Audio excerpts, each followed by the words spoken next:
All right, folks. Nice to see you all. We're expecting more people to trickle in, and that's fine. Happy Friday, like I said. Welcome to our workshop on the history of Cape Cod land use policy.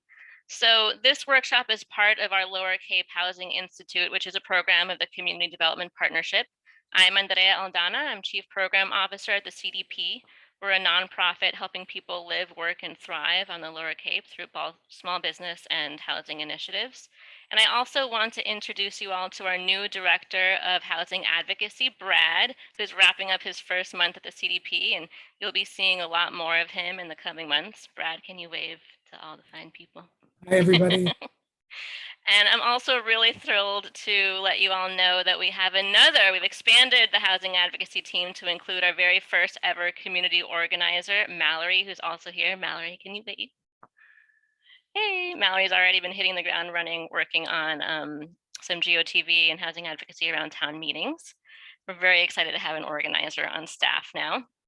So today's workshop was developed by Shelley Gehring and Laura Schufelt at Massachusetts Housing Partnership, for which we are deeply grateful. Thank you so much for putting this together for us. I think it's probably one of the most research intensive workshops that we've ever done as part of the Lower Cape Housing Institute.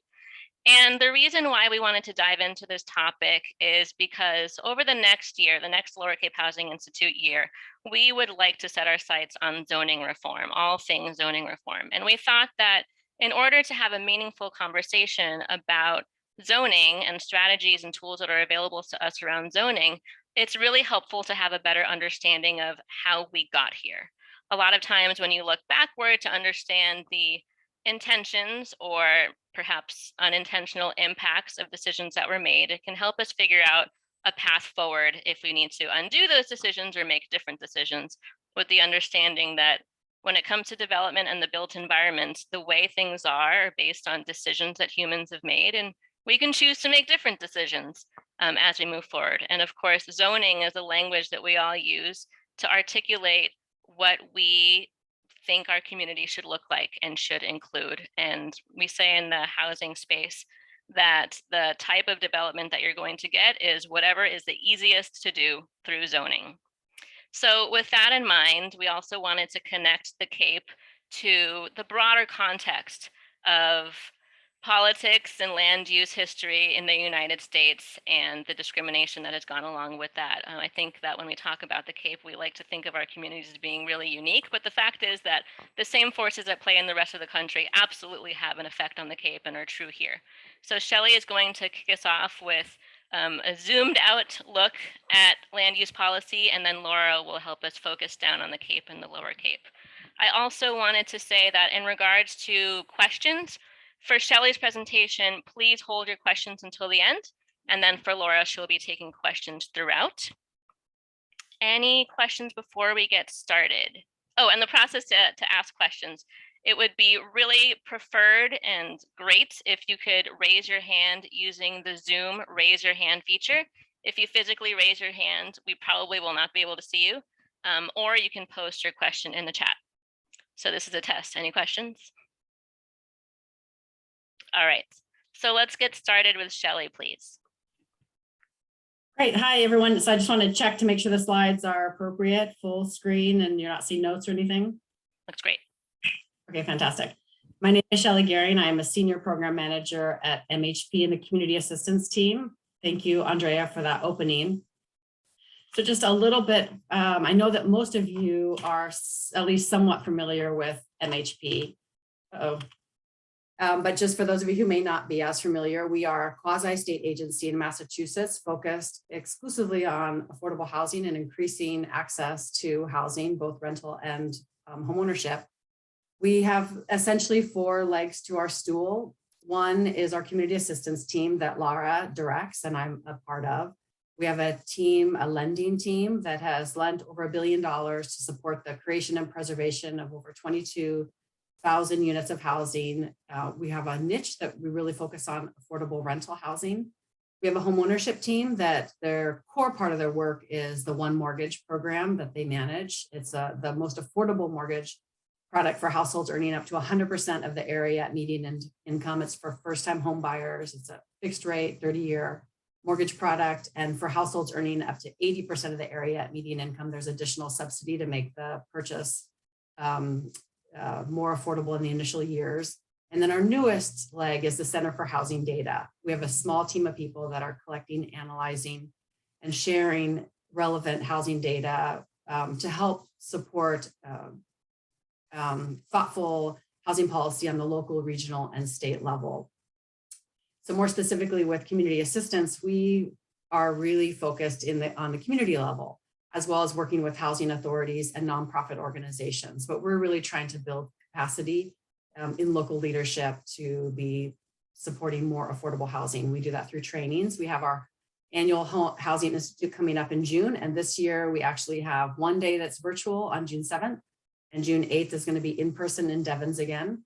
We do a lot of technical assistance, and my work is really focused on affordable housing trusts, communities that have housing trusts, helping them to be more effective, and communities that want to create trusts as well.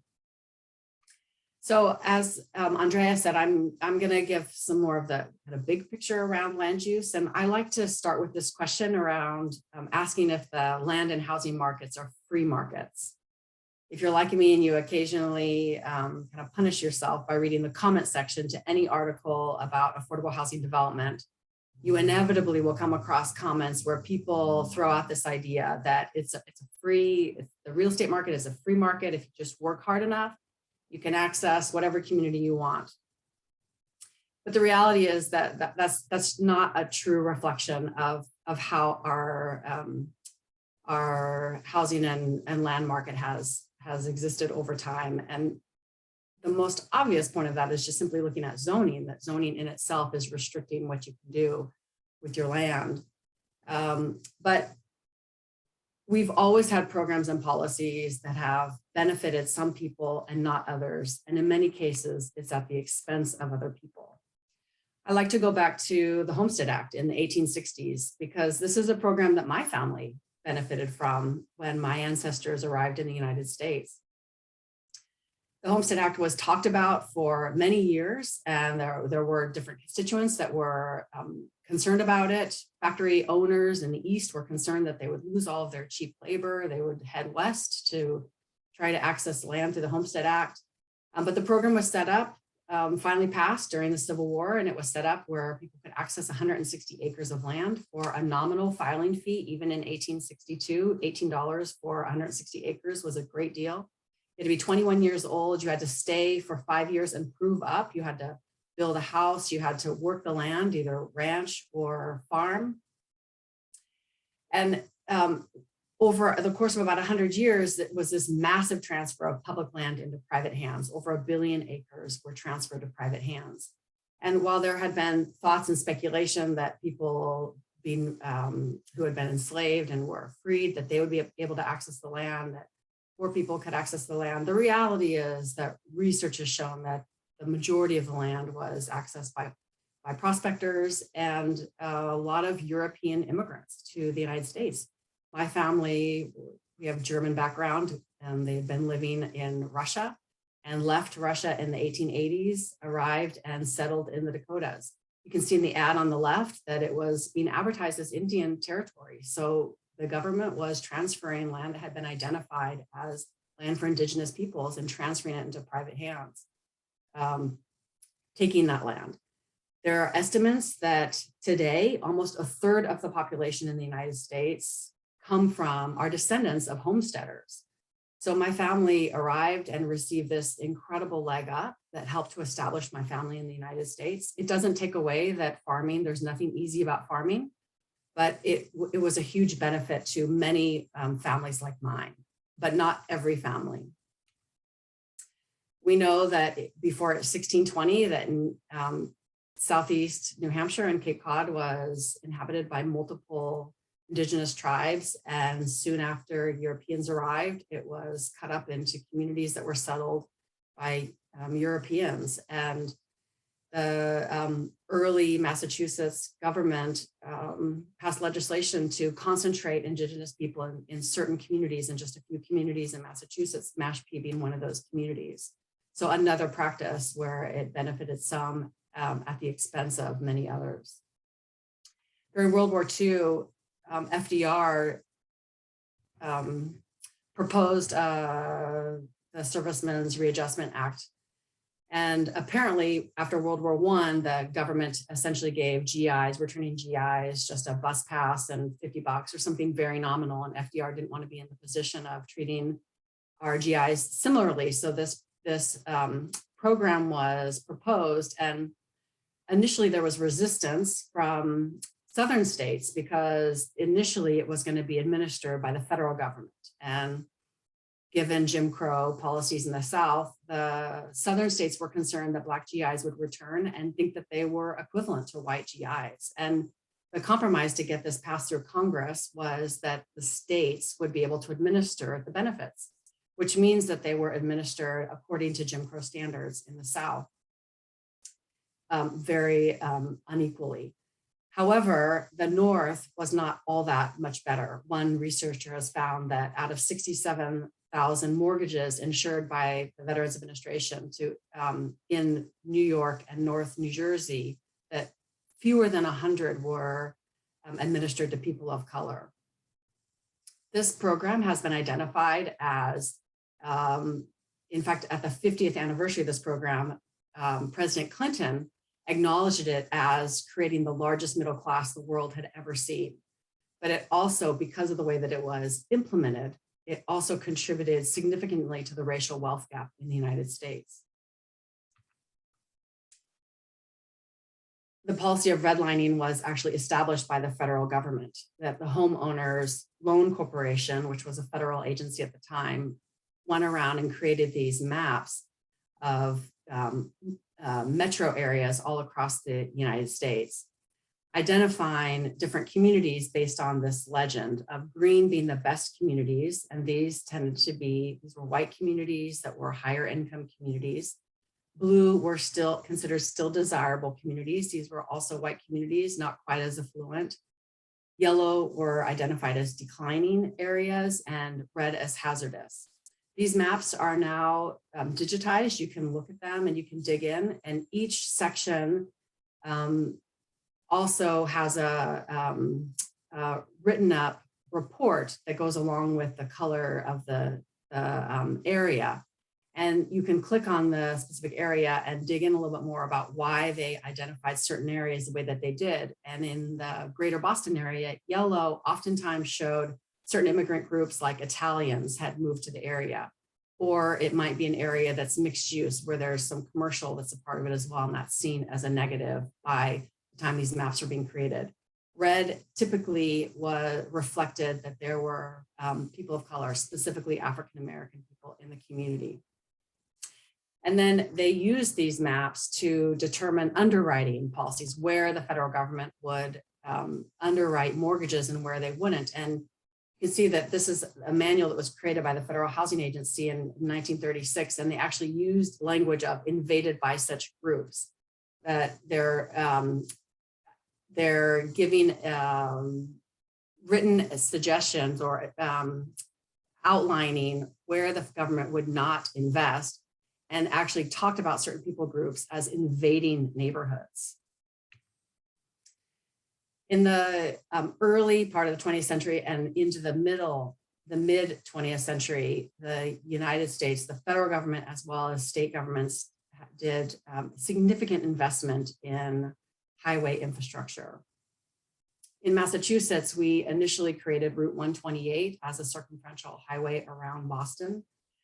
And then later, I-495, another circumferential highway. And this investment then allowed for additional housing development, but it really drove location out from the inner city out to suburbs and more rural areas. It facilitated white flight from the urban area, and it really directed investment away from the inner core to suburbs outside of Boston. But because of practices like redlining and a variety of other practices, not everyone was able to leave the inner core. It really was people who were white people who were able to leave the community, and it directed investment away from the inner core. by 1970, this report, Route 128, Boston's Road to Segregation, found that by 1970, the towns and cities outside of Boston, except for Cambridge, were 98% white. And it was a consequence of these practices. It didn't just happen. It wasn't just because everyone just kind of decided to live where they wanted. It was programs and the way that we invested that drove these patterns. So is Massachusetts still so segregated? This is a list of just a variety of communities. It has all of the Lower Cape communities and about 4 other communities more in the greater Boston area. And these numbers are from the current census from 2020. And we see that Boston is, that this area, Massachusetts, is not quite as segregated, certainly not near as segregated as it was in 1970. And just looking at your communities in Lower Cape from 2010 to 2020, you've seen some increase in diversity. I saw that the African-American population in many of your communities has increased. It's still very small in your communities, but in some of your communities, it at least doubled, and more people are identifying as 2 or more races in your communities.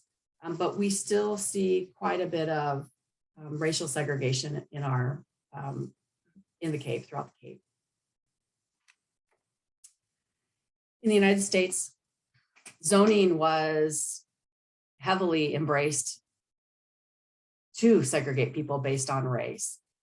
And in 1917, though, the Supreme Court did outlaw zoning based on race. So communities had been identifying what section of town different people could live in. But what happens is that when one practice is outlawed, we tend to find other ways to exclude people from our communities. So the next practice, or a next practice, were racial covenants, adding covenants to housing units to say that identify that they were only for white people, that only white people could buy or rent certain units of housing. In 1948, the Supreme Court outlawed that. Then we know we had redlining that was going on at the same time as all this was going on. In 1968, the Congress finally passed the Federal Fair Housing Act, just a week after Dr. King was killed. And it was really his death that was the impetus to do something. But today we have the practices of exclusionary zoning. So we've just found other ways to continue to exclude people from our communities. Federal Fair Housing Act was the federal government acknowledging the ways that the federal government had contributed to discrimination. In Massachusetts, passing Chapter 40B in 1969 was the state acknowledging the way that the state and local communities had contributed to patterns of discrimination. And then 1977 was the Community Reinvestment Act that was acknowledging our financial industry's role in discrimination. But we're unfortunately constantly finding new ways to exclude people from our communities, whether it's explicit or not. And local zoning plays a really significant role in this today. Our communities in Massachusetts, the overwhelming land in most of our communities, outside of perhaps the cities, some of the cities, require large lots per unit of housing. The majority of our communities are zoned single family. So we restrict how much housing can be built. Very few of our communities allow multifamily housing by right. So providing some assurance to the developer and helping to cut back on costs. We oftentimes require significant setbacks and really low floor area ratio, so not allowing very much density. In some of our communities, many of our communities, there's the preference for local preference. So that we only want affordable housing if the people who already live in our community can live in those units. And then when you look at the demographics of the community, and some of our communities are still well over 90% white, it sends a pretty strong message about who we want in our communities when we say we only want the people who already live here to access housing. And then we have some communities that outright resist public sewer and water, and at many meetings, people will just come right out and say because they want to depress development, housing development specifically. There's a researcher, Jessica Tronstein, that some of you may have heard at our Housing Institute last year. She's a researcher at the University of California, Merced. She's done a lot of research recently looking at land use and segregation. And what she's found, and I'm just going to read the words here, is that suburban land use controls are significantly related to the extent of intracity segregation in metro areas along both race and class lines. So the greater the land controls, the greater the exclusionary zoning, the higher the segregation, racial segregation and class segregation. She found this specifically true with racial segregation. So it's directly related to our segregation patterns. Our land use practices are directly related, continue to be directly related to our segregation patterns. At MHP, we talk a lot about fair housing and the Federal Fair Housing Act. And there are two key concepts that come from the Fair Housing Act: disparate impact, or the discriminatory effect, and affirmatively furthering fair housing, or our obligation to fair housing. The first, disparate impact, it speaks to that it's not just what's considered discrimination under the Fair Housing Act is not just explicit discrimination. It's not just that someone makes a blatant statement that they don't want to rent their housing unit to someone who identifies as part of the LGBTQ community. It's not just explicit discrimination, but it's also the effect of our programs and our practices. So this, from a court case, the court wrote that the effect, not motivation, is a touchstone because a thoughtless housing practice can be as unfair to minority rights as a willful scheme. So it's not just explicit discrimination that's considered illegal under the Fair Housing Act, it's also disparate impact, the effect of our practices. If it creates a disparate impact on protected classes, that's considered discrimination as well. And then under our obligation to affirmatively further fair housing, the Fair Housing Act says it's not just enough to acknowledge impediments to access, but that we have to be actively working to end residential segregation, to eradicate discrimination, promote housing choice, and address disparities in housing needs and access to opportunity. It's not enough just to acknowledge that those impediments exist, but we need to be actively working to break them down. So sometimes people will say, well, it's really not a race issue in our community. It's a class issue. It's that people of all classes have a hard time accessing housing. And it is true that class is not a protected class under the Federal Fair Housing Act. On the left, you see the 7 classes that are protected federally. On the right are the additional bases that are protected under the Massachusetts discrimination law, anti-discrimination law. And the Massachusetts anti-discrimination law speaks to housing as well as the workplace and public spaces. So class is technically not protected, but what we know is that class has racial implications. One study out of Brandeis that followed hundreds or thousands of households over 25 years found that the largest contributor to the racial wealth gap is the length of time that people own their home. It's the single biggest share to the racial wealth gap. And we know that through significant discrimination against people of color over generations, that white people have been able to access homeownership earlier and therefore have had more time to build up wealth through their home. The second largest contributor to the racial wealth gap is the difference in income between different racial groups. Massachusetts is sadly 46th in the nation in our racial homeownership gap. Households of color in Massachusetts, only about 35.4% own their home, and white households, it's almost 70% of households. So we're one of the worst in the country, one of the most difficult states for people of color to access homeownership. And the consequences of this are very real. That Brandeis study found that it takes, in their study, it took African-American households 8 more years to buy because of lower income and then less inheritance over time. They were slower to accumulate home equity, and more of their wealth was in their home. 53% of Black households versus 39% of white households. In this study, the Latino population wasn't large enough for them to include them specifically, but they found similar patterns with Latino households as with Black households. And because more of the wealth is in the home in Black households, as we saw in the Great Recession, that they're more impacted by volatility in the housing market. This study found that at the beginning of their research in 1984, that the white households had a net worth of over $90,000 compared to the Black households of less than $6,000. And 25 years later, it was just significantly worse, with the white households having a net worth of $265,000 and the Black households at less than $30,000. And the Color of Wealth report that the Federal Reserve Bank of Boston released a few years ago shows similar kind of disparities, specifically in the greater Boston area, where they found that the median net worth of white households was $247,000, US Black residents, $8, Caribbean Black households, $12,000. So a significant, huge gap in the greater Boston area. When we talk about this, lay all this out, it can be incredibly depressing and upsetting. It can feel really overwhelming. But the reality is that we've created this space that we're in. We've made these choices. And because of that, we can make different choices, and we can improve the environment for all people and their ability to access housing in all of our communities. So of course, we are always a resource for you. We love working on the Cape.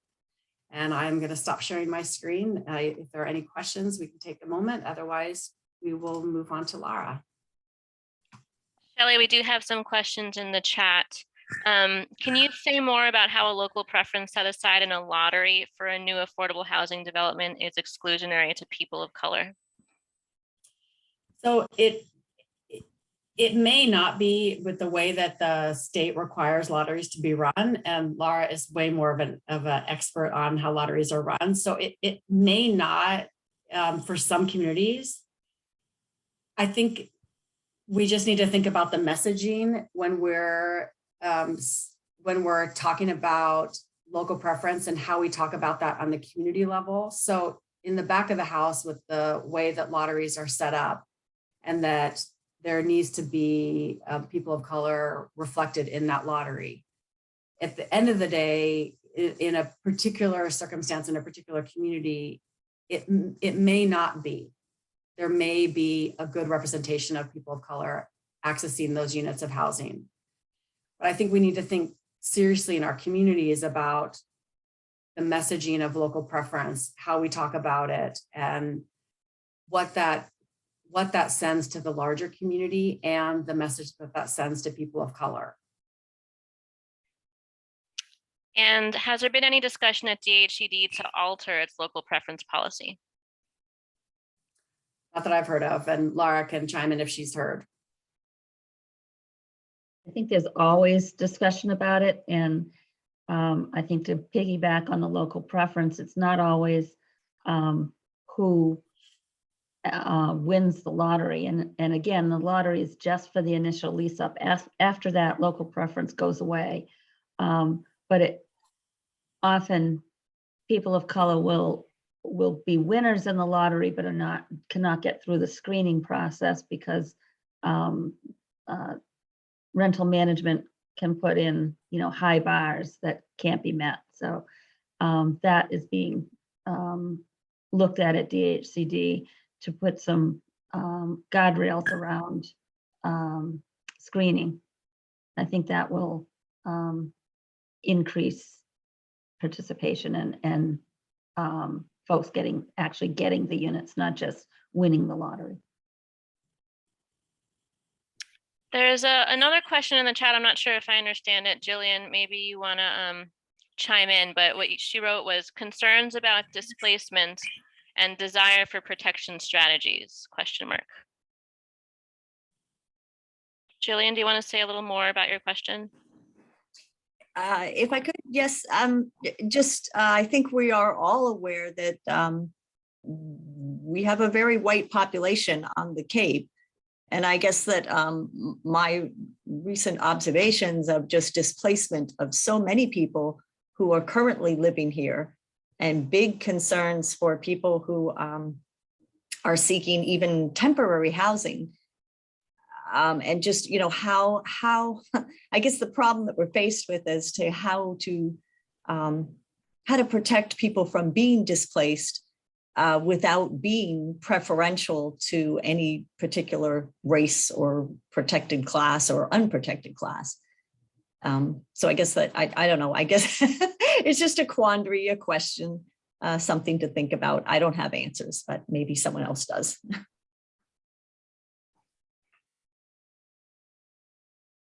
Do you have a response, Shelley? I don't think there's certainly no easy answers, and it's a consideration in many communities, and it's essentially without wanting to be too crass or aggressive, but it's kind of a problem that we've created for ourselves in our communities, because we have suppressed development all across the state, and at the same time the demand for housing is high, which has driven up the cost of housing. So we've essentially created this problem by not allowing the kind of the market to respond with the housing that we need. So it's an issue all across the state, in some communities clearly more than others. And there just needs to be, I think, a balance in our housing policies and our housing practices to make sure that we're not just focusing on that, that we're also adding housing, that we're opening our communities to other people. But clearly that is a part of the concern in many of our communities. And it's fair to have that part of your strategy to help protect the more low, moderate income people already in the community who are threatened because the housing costs are so high. Maggie, raise your hand. Yes, hi. I was wondering if you know of any information or data that correlates the extent of like the staggering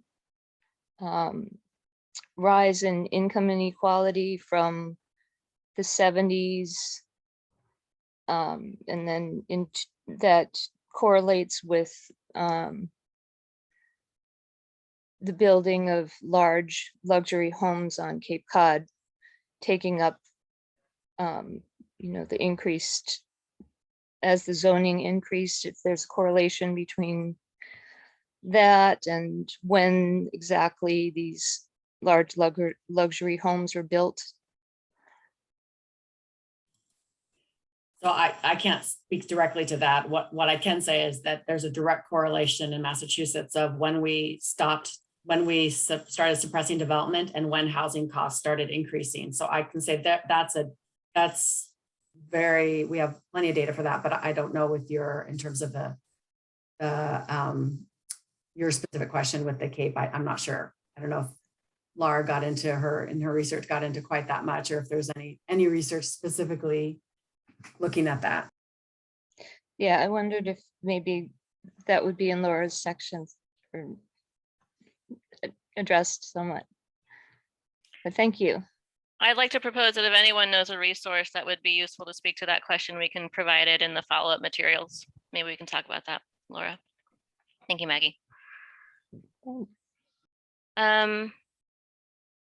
I see another question. Can you say more about when exactly the state started suppressing development? I think we're going to get into that next.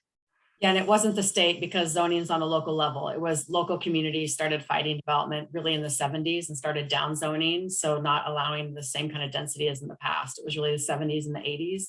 And you can start seeing that in the numbers. If you go to Datatown and you look at communities and when their housing was created, that you really start seeing a decrease in housing development in the 80s and the 90s. And it's in many of our communities, that's a direct result of the downzoning that happened in the 70s and the 80s. Great. Thank you for that context, Shelley. I think we're going to move along to Laura's presentation.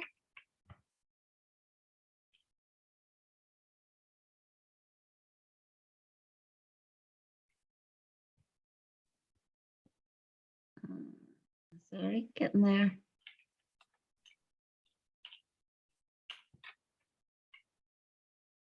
All right. Just checking, can everyone see that? Yeah. And you can hear me okay? Yeah, the bottom is a little cut off. I don't know if that's the slide or the share screen. Yeah. It's not bad. I'm not sure I can fix that. Hopefully we'll see everything. So as Andrea and Shelley said, my name is Laura Schufelt. I'm the Director of Community Assistance at MHP, and Shelley did a great job introducing you to, or reacquainting you with MHP, so I won't belabor that. I'm going to talk about the history of land use on the Lower Cape specifically. Uh-oh. It doesn't. There we go. Okay, so I always like to start my presentations as a former teacher with my objectives for this session. So in this session, we'll explore the how and why development patterns were established on the Lower Cape through industry, transportation, and the stewardship, or in many cases, the lack thereof of the land. I'll also discuss ways discrimination played a role in the history of the Lower Cape. And history will demonstrate that the housing crisis of today has its roots in the development patterns of the past 150 years, and I hope to show you that.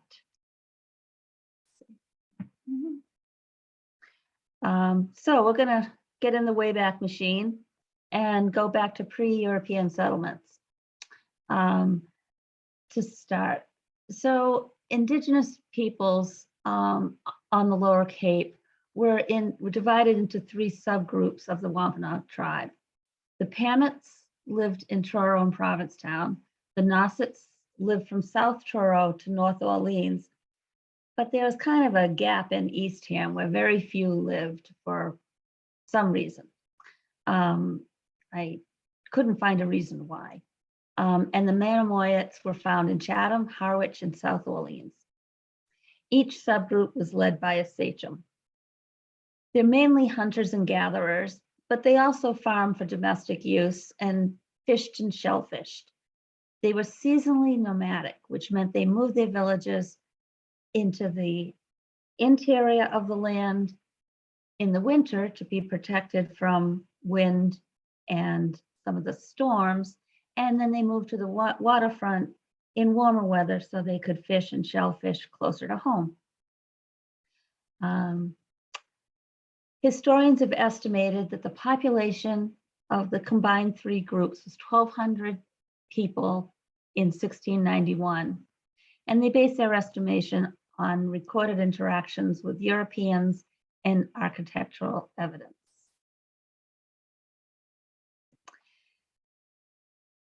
So early European settlers, explorers and what were called adventurers, who were captains and crew of boats that were funded by wealthy Europeans to explore the east coast of the US and Canada, and also Greenland.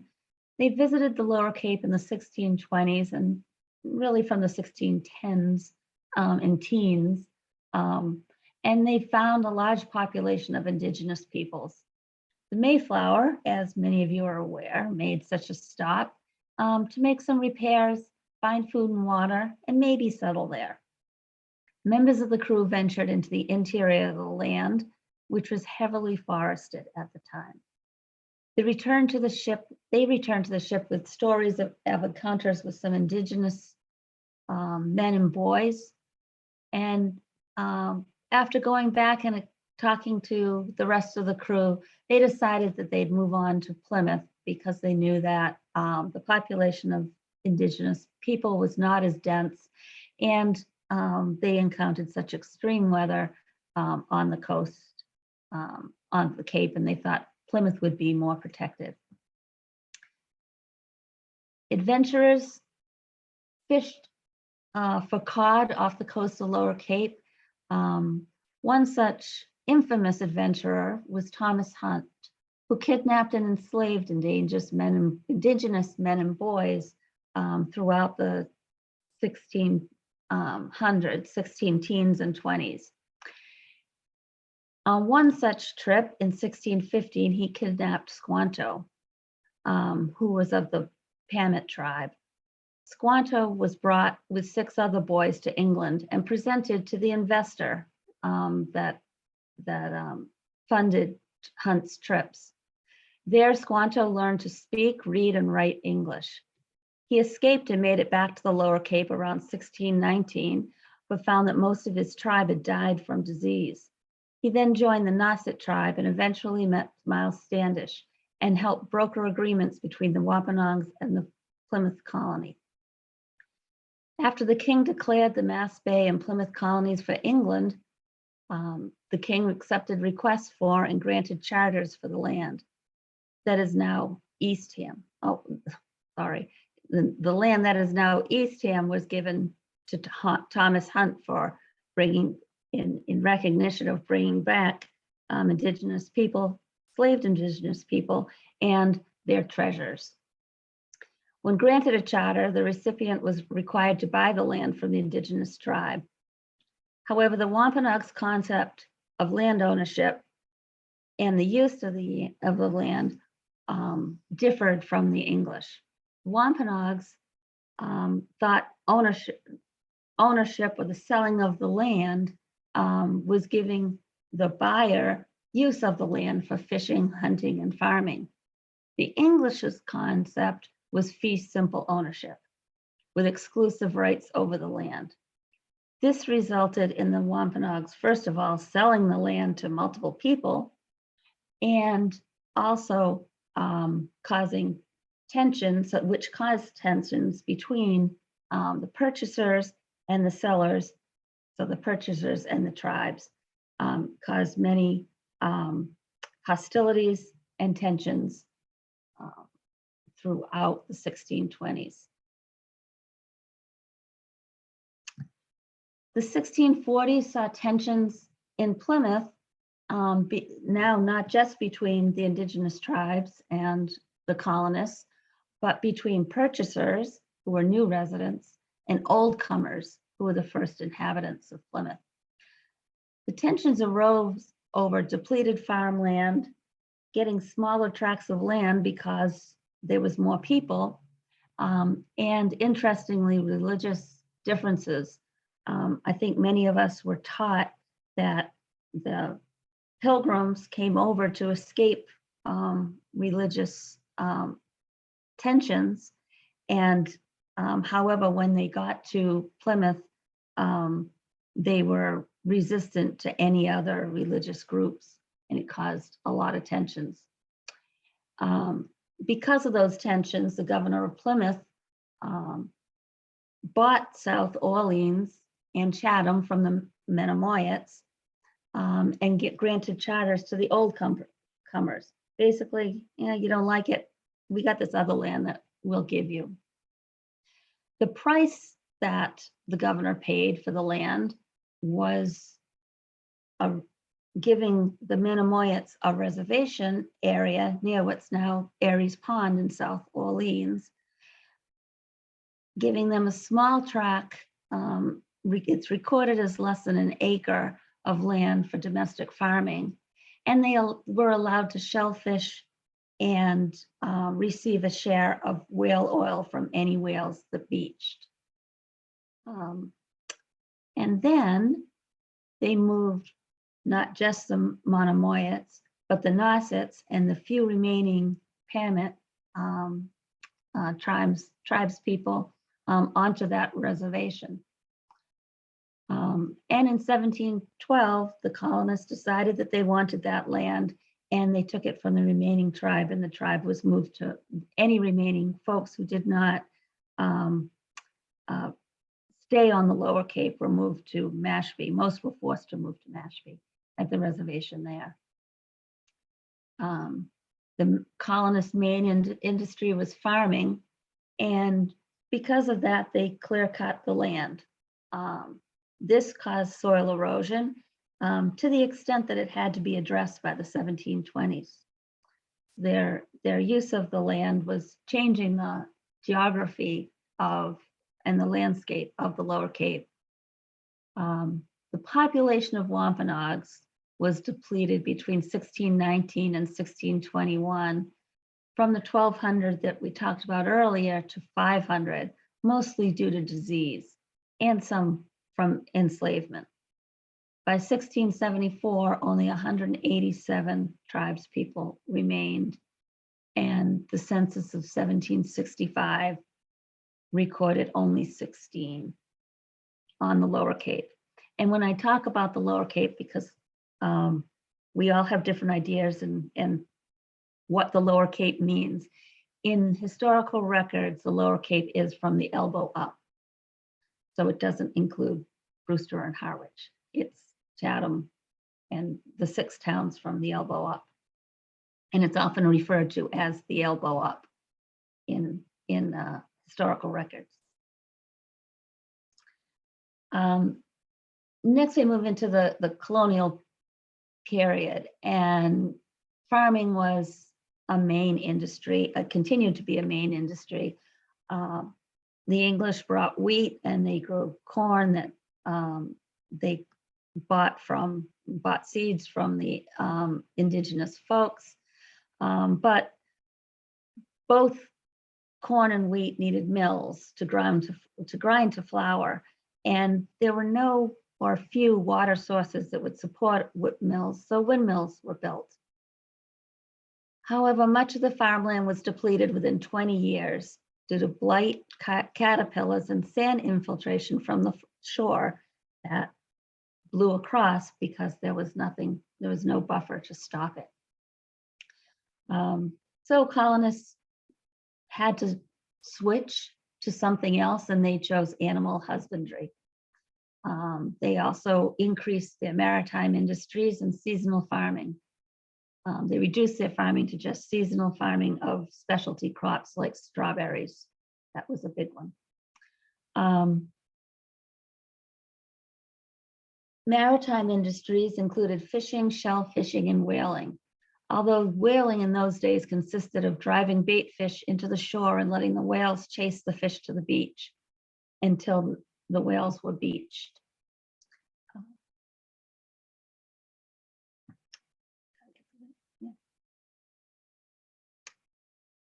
And then came the federal period, which is when the Revolutionary War started.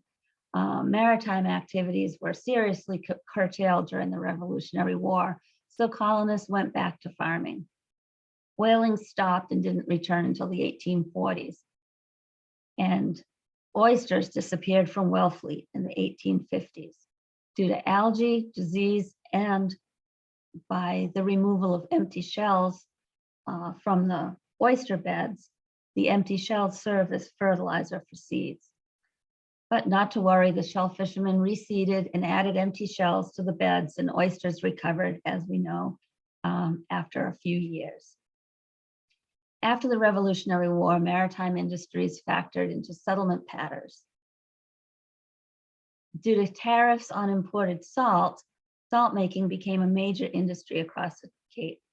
Salt making spread seawater over drying beds, so the water would evaporate and leave salt, which was then gathered and packaged for transport, originally by packet ships and later by rail.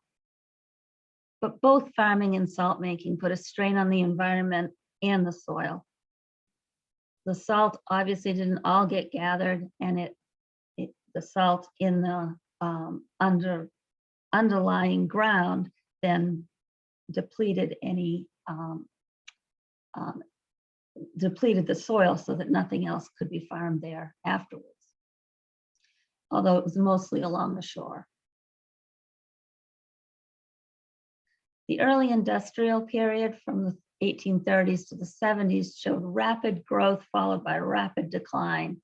And that was really the headline of this period on the Lower Cape. Salt making peaked in the early 1830s with 388 salt works on the Lower Cape in 1831. The decline was due to the lifting of the tariffs, and salt making was finally died by the 1850s. Salt works skeletons could still be found along the shore when I was a kid, because although the industry died, they didn't dismantle the works. They let the sea take it or development take it. Fishing was impacted by overfishing the populations and also the shifting shores of the Lower Cape. Changes to the Nauset Beach shoreline in the 1830s obstructed Chatham's Old Harbor, making it impassable. But as it is wont to do, it shifted again in the 1850s, opening the harbor back up. While it was closed, Chatham's fishing fleet was reduced by half, and Chatham and Orleans turned to egg and poultry production to replace fishing. They were the top producers in the state for eggs during this time, but as folks who know what chicken farms are like, it also depletes the soil of its nutrients. A break was extended by fishermen to open the Pamet River from the Atlantic to the Cape Cod Bay. Their hope was to create a harbor on the bay side and use the break to facilitate reaching the fishing grounds on the Atlantic side easier. The break closed before the river was actually navigable. Again, the shifting shores. Whoops. What happened? Did I lose my share screen? Yeah, we don't see the slides anymore. I must have hit the wrong. There you go.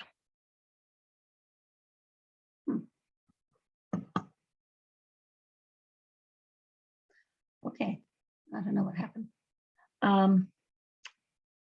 So fishing declined in the next period, late industrial, so 1870s to 1913, except in Provincetown.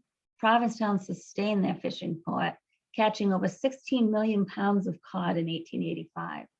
P-Town's fishing industry was reinvigorated by the immigration of skilled fishermen and whalers from the Cape Verde Islands and the Azores.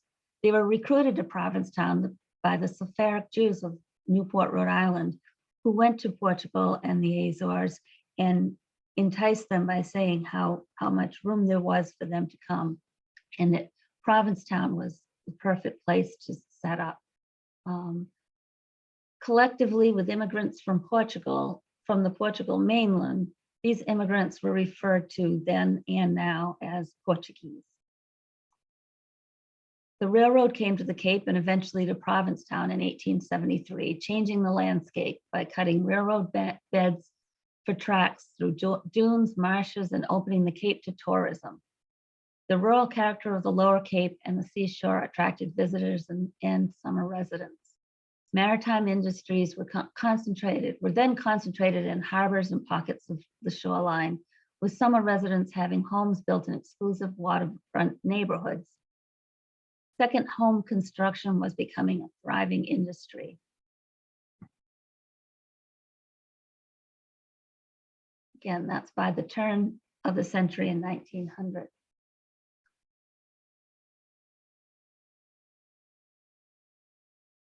And what's called the early modern period, but I think labels will change as time moves on. This is 1915 to the 1940s. Tourism boomed.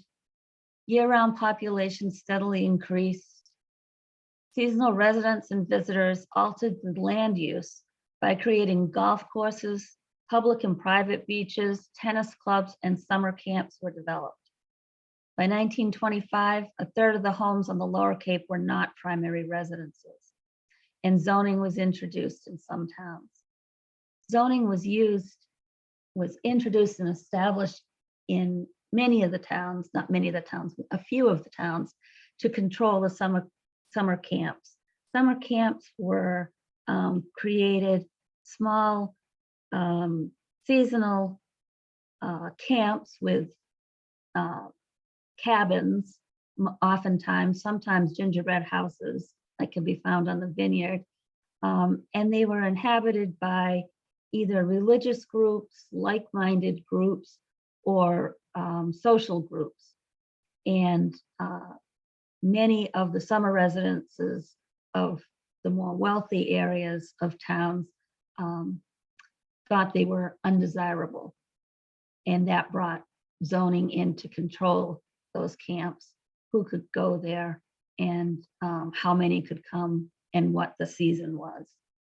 And it really was reduced to 8 weeks.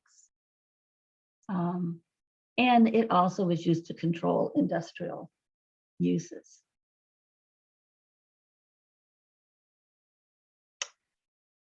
So early discrimination, and this was an eye opener for me because I did not know this. One of the lots of things I didn't know, but this was interesting to read about. The Ku Klux Klan established chapters in Hyannis, Chatham, and Provincetown after strict immigration laws were passed in 1917. The new laws all but closed the door to the US for immigrants from Southern Europe, including Portugal, and the Middle East. The KKK began their second phase of terror, with the goal to expand their targets of intimidation, bullying, and violence beyond African Americans to Jews and Catholics. They targeted the Catholic Portuguese in Provincetown by burning a cross on the lawn of St. Peter's Church in 1920. Town officials were supportive or agnostic to the KKK's antics. Reports of Portuguese children being discriminated in school increased during this period. The Portuguese turned to their pastor for advice. He told them to organize and form a Knights of Columbus. After the Knights of Columbus meetings, which could not be political, they convened the St. Peter's Club, which was a social club and could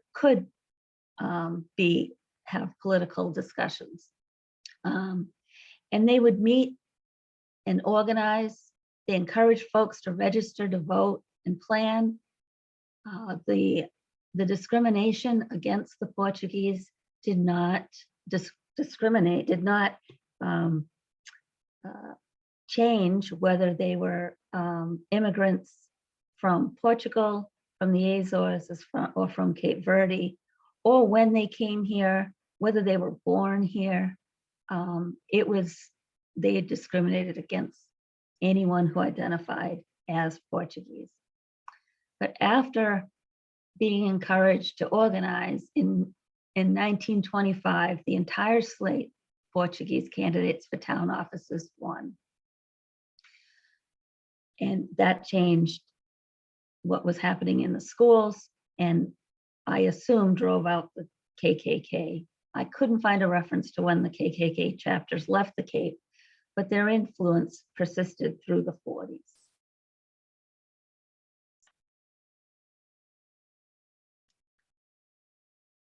In the period after World War II and the Korean War, many veterans returned to the Cape or settled on the Cape, increasing the year-round population steadily. The Cape Cod National Seashore was created in August of 1961 by President Kennedy. It encompasses 43,607 acres with 40 miles of shoreline in the towns of Provincetown, Truro, Wellfleet, Eastham, Orleans, and Chatham. JFK's goal was to preserve the natural and historic values of a portion of Cape Cod for the inspiration and enjoyment of people all over the US. And the National Seashore is certainly a treasure. It also reduced the amount of land that the Lower Cape has for development.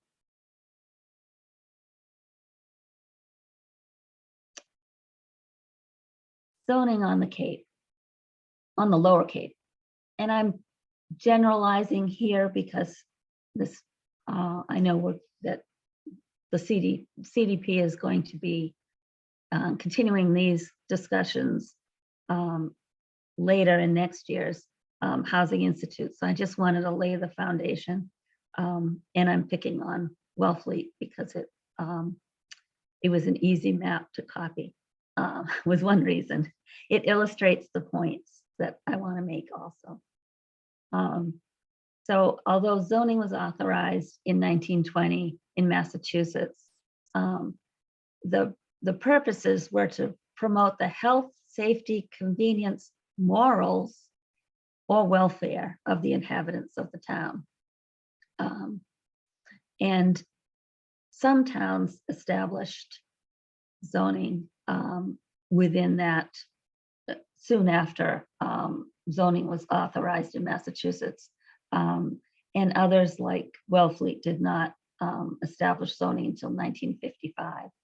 So before that, you could basically build anything anywhere.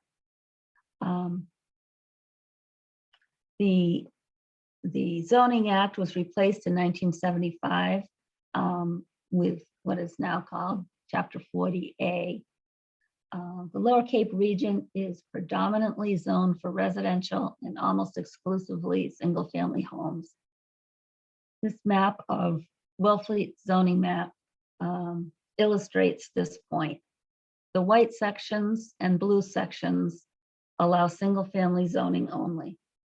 Multifamily is allowed by special permit in the commercial zone only, but can only be 2-story. No building can be more than 2 stories high or 28 feet in Wellfleet. The parameters for multifamily are that the first unit needs 30,000 square feet of land, which is about 3/4 of an acre. And there needs to be an additional 8,000 square feet of land for every additional unit.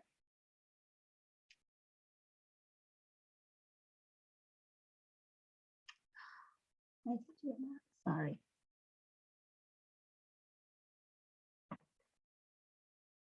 Can't get my.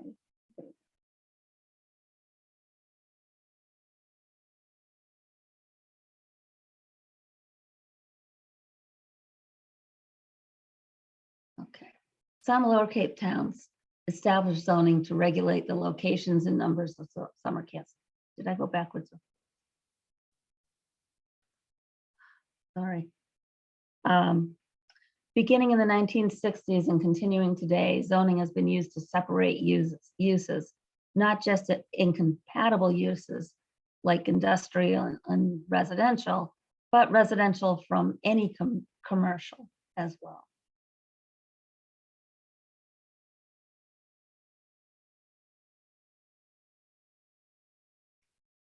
I'm going to talk a little bit about housing discrimination on the Cape historically.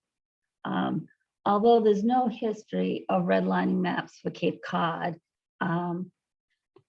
there are and were intentional practices that contribute to marginalized communities settling in pockets of neighborhoods across the Cape, also known as pocket segregation.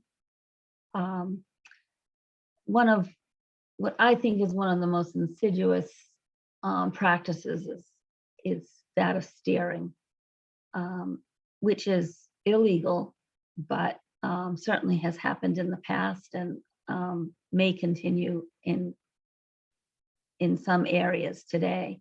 And this is where realtors or landlords direct people of color or other marginalized communities to certain areas and away from others. It's also used to direct whites to certain areas and away from others. Assessments and appraisals. These are kind of just my questions. Why is property in similar neighborhoods of similar homes worth more than others? As you may have be reading about nationally, appraisals are under scrutiny for historically undervaluing homes of people of color versus white households. And they've tested this by putting up pictures, family pictures of African American and other people of color in homes before the appraiser goes in, and then switching them out for white families and looking at the difference in the appraised value. And it's up to $80,000 to $100,000 difference in the Metro DC area. So that's just kind of a question I have out there. I think that, value, whether it's assessed or appraised, um, obviously directs people of low income to certain areas and away from other areas. So that's kind of a rhetorical question. It's legal to do this, but like I said, it's under scrutiny right now. Racial and ethnic covenants. Shelley said a little bit about this. This was very prevalent on the Cape. It was popular in the 20s to the 50s, although it became illegal, I think, in 1948. But it was to prevent non-white, I put Christians, but it's really Protestants, from purchasing homes. They often used the term undesirables and included Irish and Italians, as well as people of color, Jews, Catholics, and those with immoral character. They still can be found in the deeds of some properties, especially on homes that haven't transferred out of a family for generations. As I said, they are illegal. I was a mortgage underwriter in the 80s, and I saw several examples of this from the Cape. They were, those parts of the deeds were, or covenants, sometimes it was in the deed, sometimes it was a separate covenant. They were removed whenever we found them at the bank. And lastly, refusing to rent to households with rental assistance. As Shelley said, households with rental assistance are a protected class. But this practice still happens where landlords will refuse to rent to households with vouchers. And this is a piece of history that is kind of getting lost, and it's about the Cape, but not always. Parts of it is the Lower Cape, but I wanted to bring it to your attention because it was a important and sad events that happened in about 1962. So the Southern segregists were upset, is probably not as strong a word, over the civil rights movement. And they were especially upset with the Freedom Riders that came from the North to the South to help promote civil rights, protect the African Americans, and basically be allies. So they concocted a way to retaliate against the Northerners. In 1962, they tricked about 200 African Americans from the South into moving north. The idea was simple. When large numbers of African Americans showed up on Northern doorsteps, Northerners would not be able to accommodate them. They would not want them, and their hypocrisy would be exposed. This is a picture of the Williams family, the day that they arrived in Hyannis. They spent 3 days on a Greyhound bus, and about an hour before reaching Hyannis, Lela Mae Williams asked the bus driver to pull over. She needed to change into her finest clothes. She'd been promised the Kennedy family would be waiting for her. Before coming north to Massachusetts, Lela Mae had been promised a good job, good housing, and a presidential welcome. But President Kennedy wasn't there to meet her, and there was no job and no permanent housing waiting for her in Hyannis. Instead, Lela Mae and the others were unwitting pawns in a segregationist game.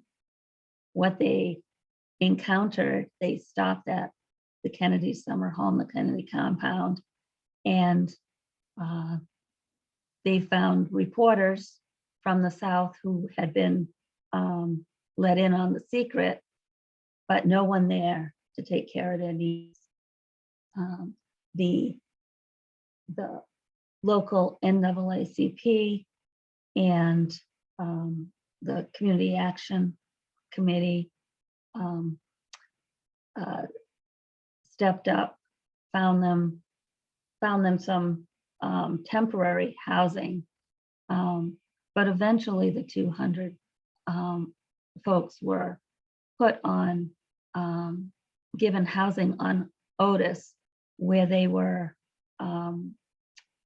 curfewed, restricted, their movements were restricted, and they described it as being in a concentration camp.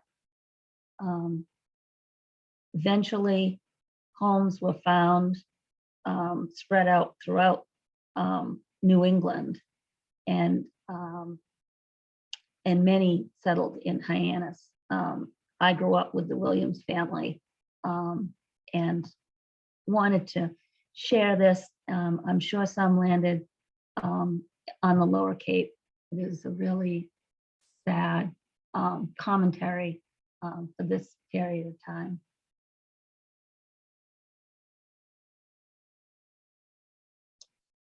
(1970) to now. In the 70s and 80s, the then executive director of the Cape Cod Chamber of Commerce thought that the construction of second homes and retirement homes was really good for the economy. Tradespeople were booming, the housing construction was booming, everyone was making money.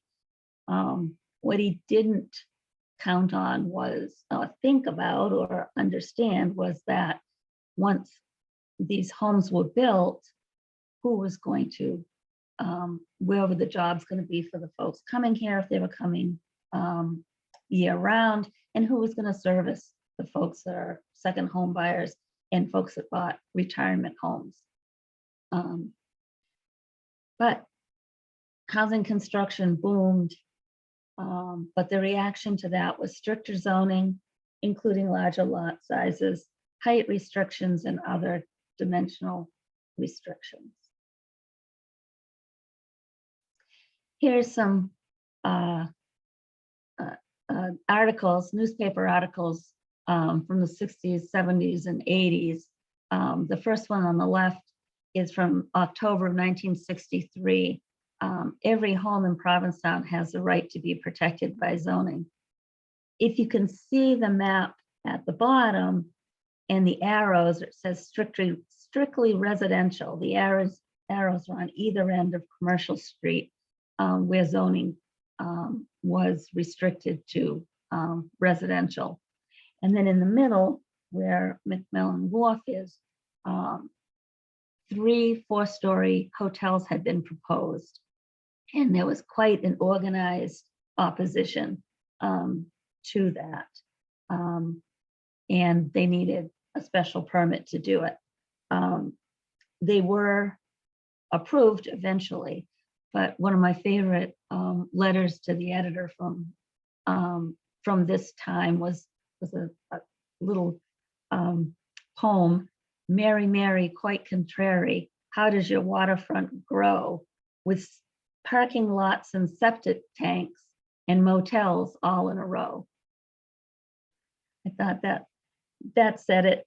So that was 1963, and the Provincetown was being pressured to increase zoning and increase protections for single family.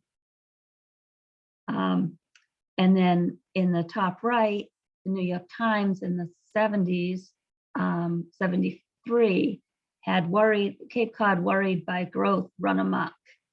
And in the bottom corner was 1988 from the Chicago Tribune, curbs sought on Cape Cod's development boom. So we saw it in the 60s, we saw it in the 70s, we saw it in the 80s, and still it continues.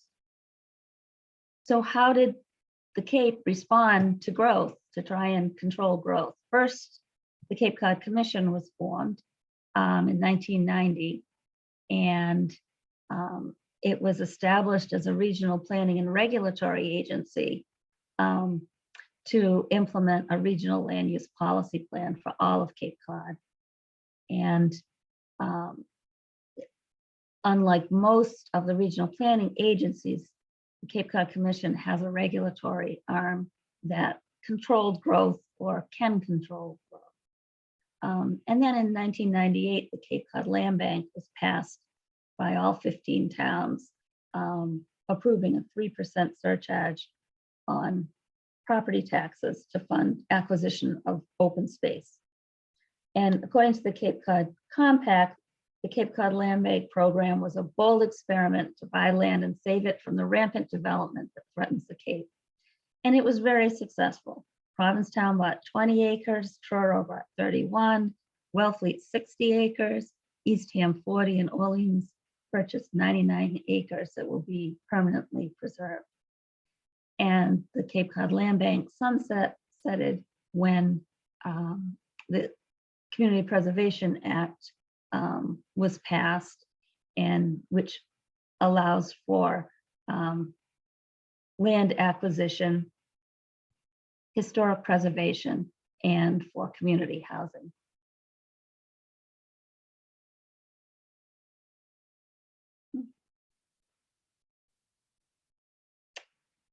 So that brings us to the present.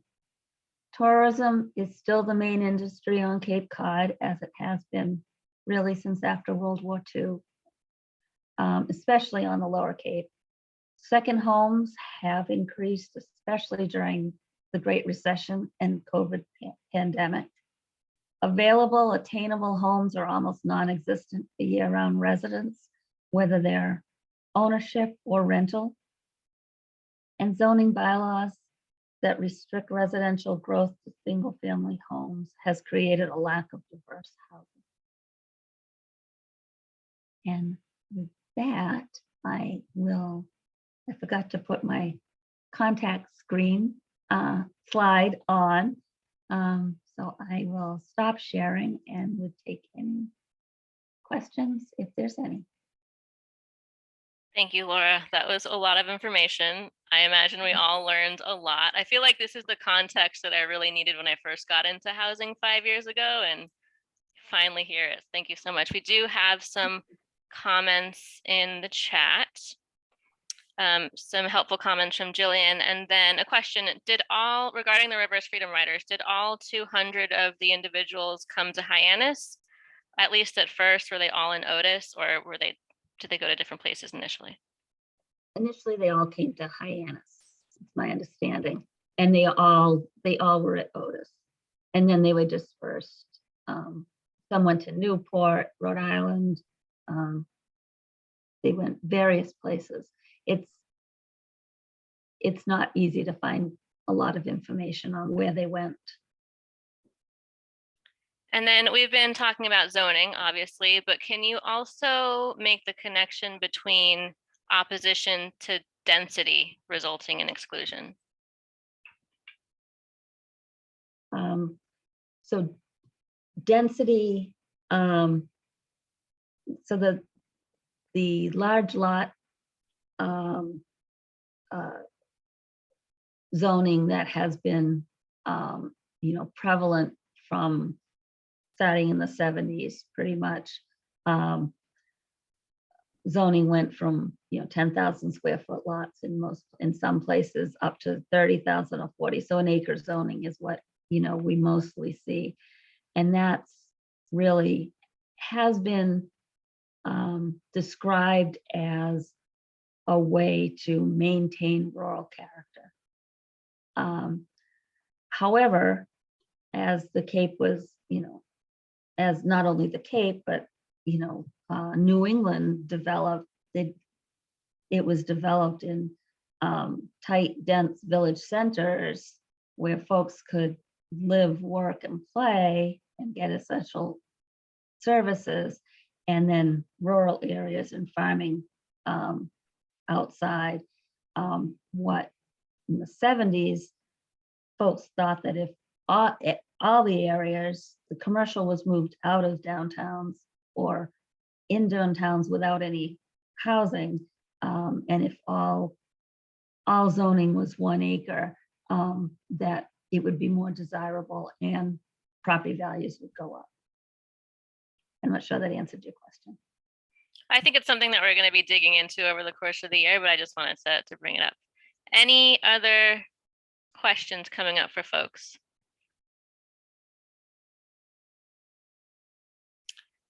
Donna's wondering, what are we going to do to change it and create more housing choice and diversity of population and economy?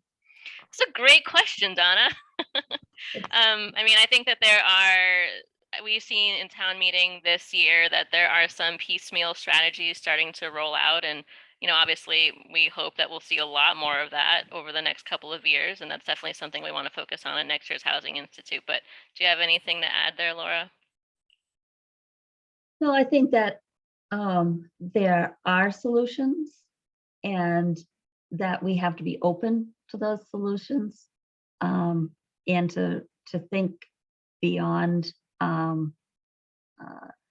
beyond the box that we've kind of put ourselves in over the last 50 years or 150 years, really, because it was the the enticement to come to the Cape that really eliminated a lot of the other industries because tourism took over.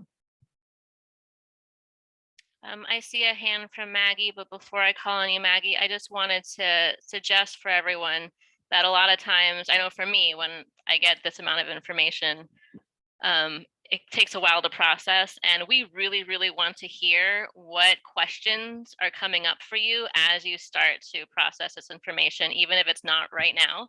So our ask for you all as participants and anyone else who watches this is to please email us, put it in the chat, any way that you want to get in touch with us. Let us know what questions you have, what you want to learn more about, because it will inform next year's Institute. Maggie? Or Laura, did you want to say something first? I was just going to say that I do have a list of sources, and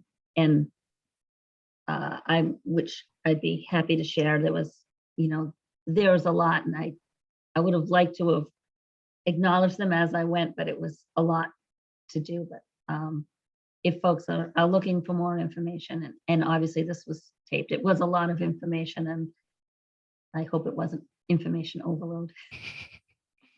Maggie? Yeah, no, this is great, Laura, these slides. I was going to ask if we'd be getting copies of the slides as well. Yes. Those articles are really amazing. Regarding what are we going to do about this, I was just going to throw out again that probably Donna has heard this one before. The issue of local preference, it being that currently, I think the rule is that it's up to the town. You have to take it before the select board. If you want to reduce your local preference, the amount when you have a housing lottery, no? I mean, it's No. up to whoever is doing. No, it's up to the subsidizing agencies. It's not up to local towns.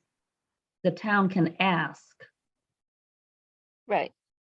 but it's up to, the decision is by the subsidizing agencies. So DHCD, Mass Housing Partnership, or Mass Development make the decisions. If it's funded, if it even has, if it's, are you talking about housing authorities or any No. type of development? Because my understanding was that it could be up to 70% local preference. But you could make it lower. And if you did want to do that, you would first have to go before the select board. No. All right. Well, my answer is to make the local preference as low as possible. Because, and there's going to be a lot of backlash from towns. Because,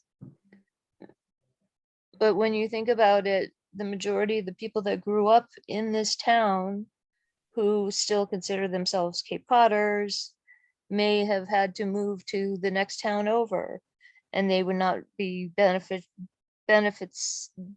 they would not benefit by local preference if they live in Harwich, if you're in Brewster, or if you live in Hyannis, or if you had to move off Cape because you can't find something affordable.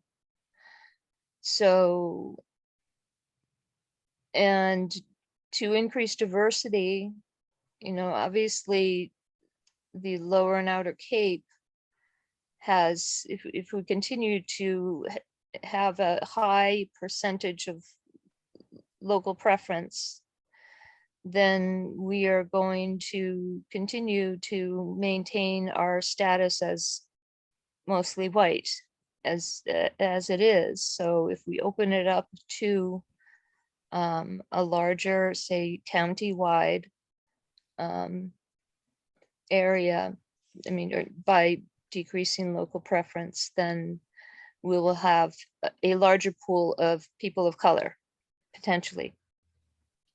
Maggie, I think you're articulating the contours around the local preference conversation, which I think is a broader conversation as well that a lot of people are interested in having. And preliminarily, we're planning on including that in next year's Housing Institute. So I would say, thanks for your thoughts. Part of it is messaging, part of it is implementation, and we're going to dig into that next year. We could talk about this for a long time. I'm going to move us along with. Thank you for your comments, Maggie. Interesting conversation going on in the chat if you haven't been reading through it. A question, Laura, would you agree that septic capacity or wastewater issues are the biggest barriers to increasing density and building ADUs? Yes, I think there are solutions, and I think it would be great if more of those solutions were, were investigated and presented. I also think that Title V is the state law, but many communities have stricter Board of Health regulations that then make it impossible. Okay. I'm going to wrap us up because it's 11:30 and I want to be respectful of everyone's time. There was an amazing suggestion in the chat, which you bet we will be following up on, which is to have a follow-up session to brainstorm solutions around more ADUs, top of shop housing, look at zoning more holistically. We've been having that conversation internally. We're just not sure what the best format is, but I think it's going to be sprinkled throughout the Institute. Maybe we can have a focused conversation at our summer peer group meetings, which brings me to the last point I wanted to make. You are all invited to our regional peer group meetings. For those of you who haven't participated in the past, we've been meeting for like 4 years now on a quarterly basis. There's a Lower Cape and Outer Cape peer group meeting. It's a really helpful, informal, unrecorded opportunity for folks in neighboring towns to share successes and challenges and hear what's going on in the region. And we're trying to be thoughtful about how to extend this conversation in a meaningful way. So that probably cannot be done in one peer group meeting, but like I said, we're thinking about how to do this over the course of the year. Thank you so much, Laura and Shelley, for all of your hard work and all of you for being here. And we look forward to having this conversation over the course of the next year. Have a great rest of your Friday, everybody. Thank you all. Thank you.